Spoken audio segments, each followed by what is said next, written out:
Ciao ragazzi, sfrutto questo video per chiedervi innanzitutto come state. Lo so, è un fine 2021 diverso da quello che ci saremmo aspettati, ma purtroppo ci stiamo un po' abituando a vivere la fine dell'anno in modo un po' diverso dal solito.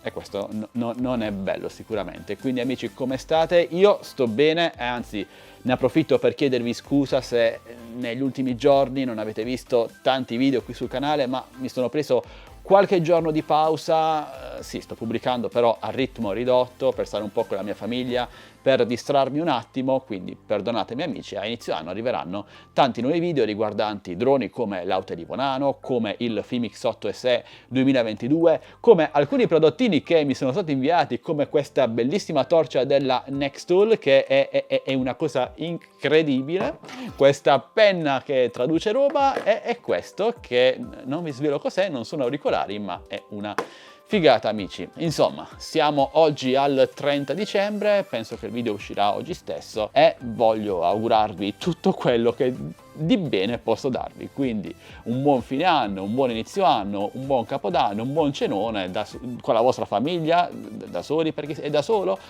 con i vostri amici per chi può farlo, per chi vuole farlo e quindi speriamo in tempi migliori, assolutamente. Con queste poche parole volevo solo farvi capire che io sono sempre qui a vostra totale disposizione per rispondere a dubbi o domande su droni, prodotti tecnologici, per parlare semplicemente con voi. Cercatemi nei commenti dei miei video, su Instagram, su Facebook, dove volete.